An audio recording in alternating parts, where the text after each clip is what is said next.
Hello, guys. Michael here. Asking questions is very powerful, and that is the only way to really take conversation into true depth where things matters. And if you are a person who have tried to ask a lot of questions to women, I can imagine that you try to ask one question and you get one pretty short answer without much energy, and then you try to ask another follow-up question and she gives you even less or a very boring sentence like an automated answer. And then after that point, you just don't know what to do because you know in some way from inside that you should ask questions, but on the other hand, she doesn't give you anything. So how can you just keep pushing it? I mean, I can imagine that you feel quite stupid. You feel stressed and you feel stupid in that situation. Awkward, weird, and it's almost like she's judging you because you just keep asking. And she's like, why you keep asking questions? So I want to address this particular issue that many guys actually have. But first, I want to tell you that asking questions is the absolute right way in order to make anything in conversation really interesting for the other person. There is no question about it. However, if you can't make the conversation conversational, you need to have the conversational flow, then you're going to struggle a lot. Because if you ask a question, then whatever she answers, asking a follow up question requires quite some energy from her, from the other person. And if you don't do anything between there, then you're going to be stuck into the interview mode and you just don't know what to do because you get in some way this confusing, slightly negative feedback, and then you just feel stressed of how to continue the conversation. So I will tell you in this video about a very powerful technique that makes conversation collaborative so you can go on and keep the conversation going in a very natural flow. Many times when you ask a lot of questions, it's because you weren't that conversational in the beginning. Once you are conversational in the beginning, and then and then you're just going to ride the wave. How do you say it? Like you're just going to continue with it. Then suddenly she will be very open to answer any questions that you are giving her. But in the beginning, you have to make it two ways. You have to make it collaborative. So how to do that then? Well, you're doing it by sharing something about that particular topic. So, for example, let's say that you ask her, "Are you from here?" And she say, "Yeah." And then you ask a follow-up question. "So, what do you think about living here?" And then you're quiet. She'll be like, "Oh, what do I think about living here? I don't know what to answer. I don't know what to think. I don't know." And then maybe she even look at you and say, "I don't know. Good, I guess. I don't know." And now you are in trouble because if you're going to ask another follow up question or push that question forward, she will feel stressed or at least she won't feel comfortable in that situation. So before you actually open up with the, how can I say, after you ask the first question, are you from here?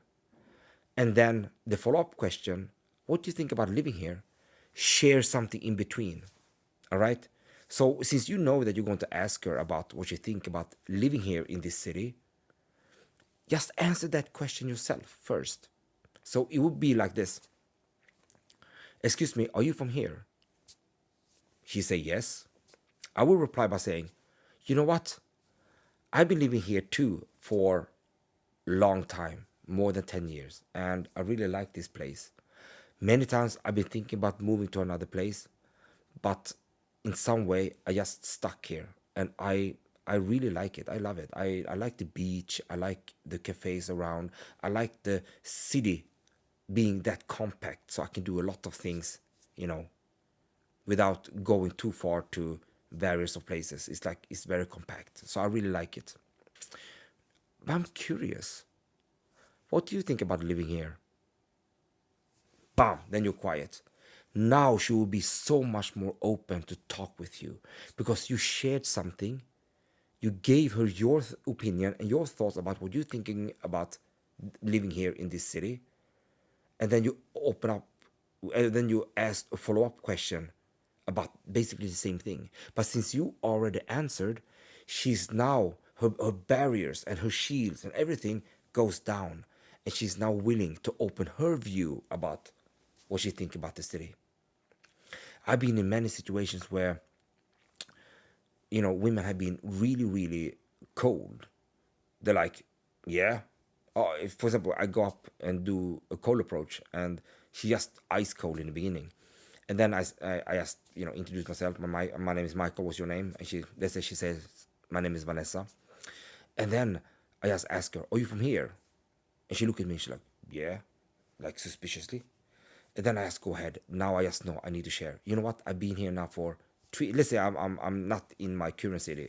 Let's say I'm doing some day game on another city, in another city, and I just said that, saying the truth, like, oh, you know what? I've been here for 3 days now, and I really like this city. In the beginning, I wasn't really sure, but now I can definitely see that this city is amazing because everything is so centered. And I just went to the shopping mall that you have, and wow, what an experience! I mean, it's a great place. Drinking coffee, look around, eat some dinner in the food court, great. But I'm curious, what do you think about living here? Quiet, and then they always open up. It works amazingly. Also, sometimes when I go to bars and pubs, I remember when I was doing boot camps with James Tusk and Troy Francis, two of the leading day game coaches in the space before UK. And I remember when guys came up to girls and tried to talk with them, tried to open a conversation. Some of them, of course, try to use these night game routines and try to be playful and funny. But those that actually follow the conversational way of doing things, the real relationship building theory, they should be more curious about her more than trying to be playful and funny, which many times are not their personality either. So it becomes incongruent. But anyway, they go up to her and they ask just one question, this simple question like, "How's your evening?" And they're like, "Well, it's good." They're quite open. They just say, "Oh, it's good." You know what? I had a great evening too because this bar is amazing. This place, I love it. I mean, the music is great. I just like the drinks over here. And every time it's weekend and I know I'm going to this place, I become happy. So I'm having a great evening. But I'm curious, when you say good, that you're having a good evening, tell me more about that part. What makes it really good? Then you're quiet. Those women are always open to answer that question. Oh yeah, today I did this or this or this, and earlier in the evening we went to a pre-party with my best friends and we did this and that. So this is a great way to make it conversational. The key to becoming a good conversationalist is to ask the best question possible, together with adaptation and together with making things conversational, making it collaborating, two ways. I hope this video is going to help you a lot in this area, and subscribe and like this video and subscribe to my channel for much more valuable content in the future. I'll see you in the next video.